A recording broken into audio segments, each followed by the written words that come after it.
welcome to my channel.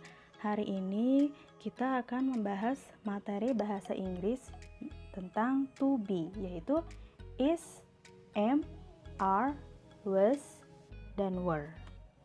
Oke, sebelum kita masuk ke pembahasan to be, jangan lupa ya, diklik tombol subscribe, like kalau kalian rasa video ini sangat bermanfaat, dan juga tombol loncengnya supaya kalian bisa dapat notifikasi setiap video-video yang saya upload. Nah, to be terdiri dari am, is, are, was, dan were. Sedangkan was dan were itu adalah bentuk lampaunya, atau dalam kalimat bahasa Inggris itu kalimat past tense.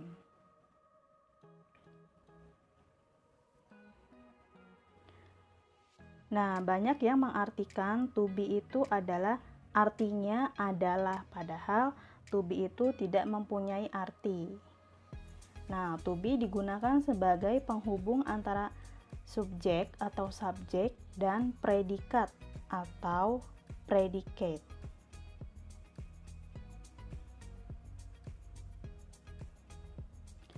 Sebelum kita masuk ke pembahasan to be, kita harus tahu dulu apa itu subjek.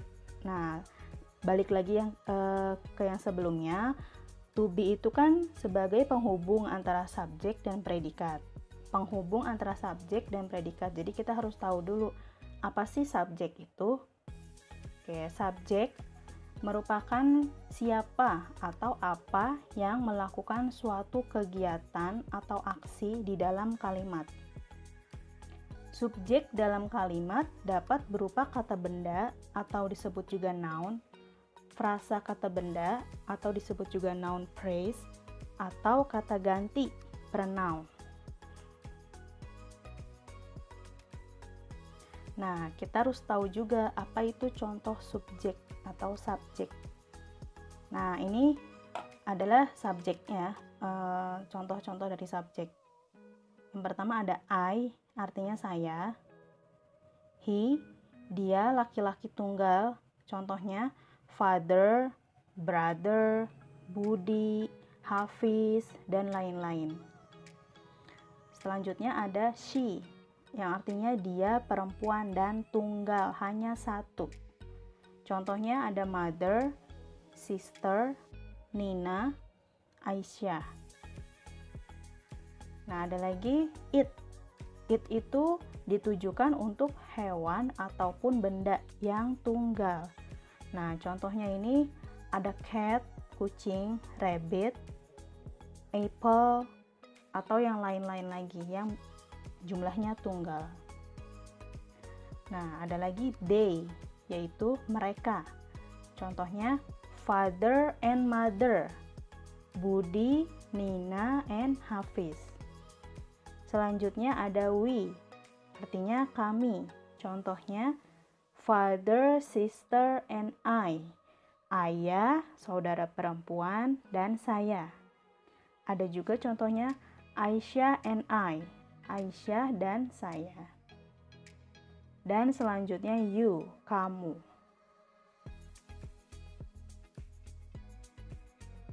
Nah, kita sudah tahu apa itu subjek, apa itu contoh dari subjek. Nah, sekarang kita belajar tentang predikat atau predicate dalam bahasa Inggris. Predikat dalam sebuah kalimat bisa berupa adjektif atau kata sifat. Contohnya smart, pintar, beautiful, cantik, dan lain-lain.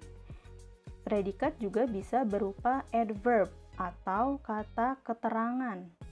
Contohnya at home, di rumah, in the swimming pool, di kolam renang, dan masih banyak lagi contohnya yang lain. Predikat dalam sebuah kalimat juga bisa berupa noun atau kata benda. Contohnya writer, penulis, student, siswa, bisa juga book, buku, car, mobil, dan masih banyak lagi yang lainnya. Selanjutnya, Predikat dalam sebuah kalimat juga bisa berupa verb plus ing, yaitu kata kerja ditambah ing. Nah, kata kerja plus ing ini ada pada kalimat present continuous. Nah, ini nanti akan kita bahas di video selanjutnya ya. Nah, ini contohnya ada studying, sedang belajar. Asal katanya itu study, dan ing-nya itu yang tadi dari form dari present continuous. Terus ada sleeping, sedang tidur, asal katanya verbnya itu sleep dan dia ditambahkan ing, jadi sedang tidur.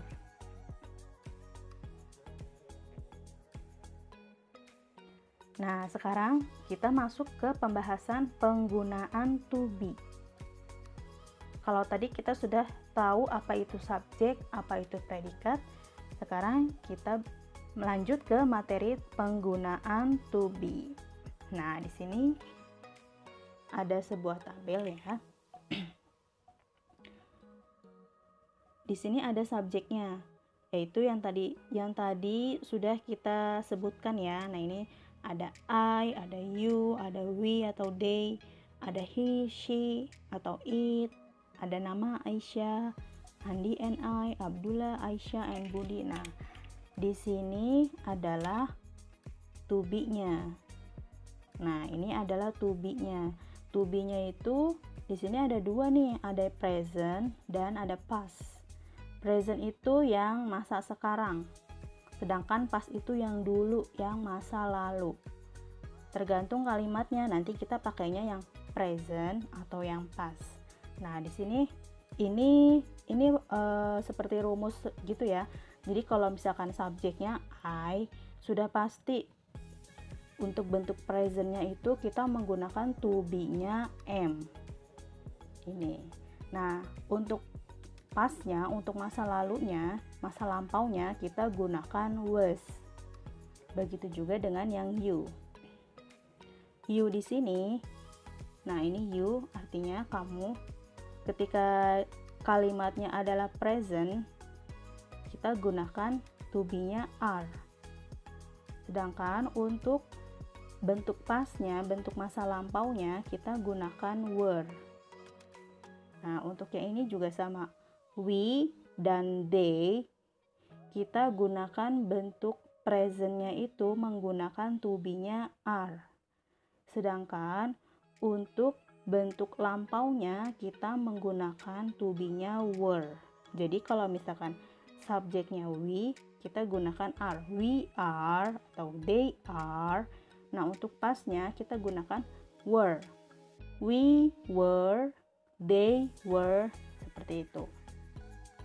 Nah, selanjutnya di sini ada he, she, dan it. Itu menggunakan to be yang sama, yaitu is. Nah, di bentuk pastnya, di bentuk lampaunya kita menggunakan was. Jadi he is, she is, it is, atau kalau bentuk pastnya he was, she was, it was. Nah, selanjutnya di sini saya kasih contoh nama orang ya. Nah, misalkan subjeknya adalah nama orang, nama perempuan tunggal. Nah, kita Aisyah, di sini saya kasih contoh Aisyah. Aisyah untuk presentnya, untuk bentuk presentnya dia menggunakan is to be-nya. Jadi Aisyah is bla bla bla tuh. Nah, untuk yang di bentuk pastnya, bentuk lampaunya, Aisyah karena dia masuknya perempuan dan tunggal, itu sama aja dia she. Nah, sama seperti she yang di atas ini menggunakan was. Selanjutnya untuk yang subjeknya lebih dari satu orang. Nah, di sini saya gunakan Andi and I. Andi dan saya, berarti kan berdua, itu masuknya kami. Nah, untuk bentuk presentnya kita gunakan are. Sedangkan untuk bentuk pastnya, bentuk lampaunya kita gunakan were. Nah, di sini ada Abdullah, Aisyah, and Budi. Ini sama, ini lebih dari satu orang, dan ini masuknya they, mereka, karena banyak ya. kita sama seperti yang they di sini, dia menggunakan are. Nah, ini juga sama. Di sini kita juga gunakan are untuk bentuk presentnya. Sedangkan untuk bentuk pastnya kita gunakan were. Oke, kita lanjut lagi. Nah, sekarang kita lanjut ke contoh to be dalam kalimat. Nah, di sini ada contoh, he is a football player. Dia adalah seorang pemain sepak bola. Perhatikan ya, huruf yang berwarna merah di sini. Nah, dalam kalimat ini saya menggunakan he, dan untuk to be-nya kita pasti gunakan is. Kenapa is? Karena subjeknya to be. He is a football player. Dia adalah seorang pemain sepak bola. Contoh selanjutnya, the flower is beautiful. Bunga itu indah. Nah, di sini juga to be-nya adalah is. Kenapa pakai is? Karena subjeknya di sini adalah the flower, dan the flower-nya itu tunggal karena tidak ada s-nya di sini. Jadi karena ini tunggal dan ini masuknya itu ke kategori it. Nah, jadi untuk pasangan it adalah is. The flower is beautiful. Bunga itu indah. Selanjutnya ada contoh, they are at the park. Mereka berada di taman. Nah, untuk to be-nya di sini saya gunakan are. Kenapa gunakan are? Karena subjeknya adalah they. Jadi, to be yang digunakan juga are. They are at the park. Mereka berada di taman. Selanjutnya di sini ada Aisyah and I are studying. Aisyah dan saya sedang belajar. Di sini to be-nya kita gunakan are. Kenapa? Karena subjeknya itu ada dua orang, ada Aisyah dan saya. Dan ini masuknya ke kategori we, kami. Aisyah dan saya atau kami sedang belajar. Selanjutnya ada I am a student. Saya adalah seorang siswa. Nah, di sini saya gunakan am. Kenapa? Karena subjeknya ini yang di sini adalah I. Jadi bentuknya I am a student. Saya adalah seorang siswa. Contoh selanjutnya. Nah, contoh selanjutnya saya menggunakan was. Di sini ada she was a fat kid when she still in high school. Dia dulu seorang anak yang gendut ketika masih di SMA. Nah, ini contoh kalimat dari past tense, dari kalimat bentuk yang lampau. Jadi kita gunakan was di sini. Kenapa pakai was? Karena subjeknya di sini adalah she. Jadi untuk to be-nya, to be lampaunya yaitu was. She was a fat kid. Jadi kalau misalkan kita mau menjelaskan keadaan di masa lampau itu cukup gunakan was atau were gitu. Dia dulu seorang anak yang gendut ketika masih di sekolah. Contoh selanjutnya saya gunakan to be-nya were. They were teachers at the school. Mereka dulu guru-guru di sekolah itu. Kenapa di sini pakainya were? Karena subjek di depannya menggunakan they, mereka. Mereka dulu guru-guru di sekolah itu. Nah, bisa aja kalian mau pakai di sininya they are teachers at the school, itu boleh.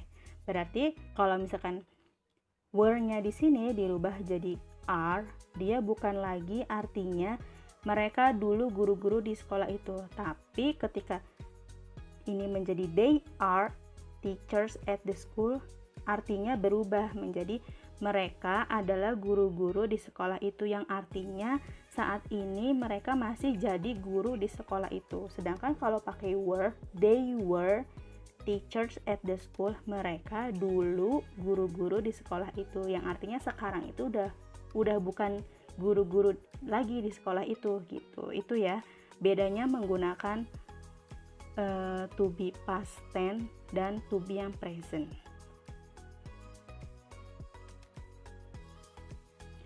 Oke, mudah-mudahan video kali ini bisa bermanfaat dan bisa mudah dipahami. Thank you for watching, semoga bermanfaat. Jangan lupa klik subscribe, tombol like jika kalian rasa video ini bermanfaat, dan juga klik tombol loncengnya. Oke, saya akhiri. Terima kasih semuanya. Sampai ketemu lagi di video pembelajaran kita selanjutnya. Bye-bye.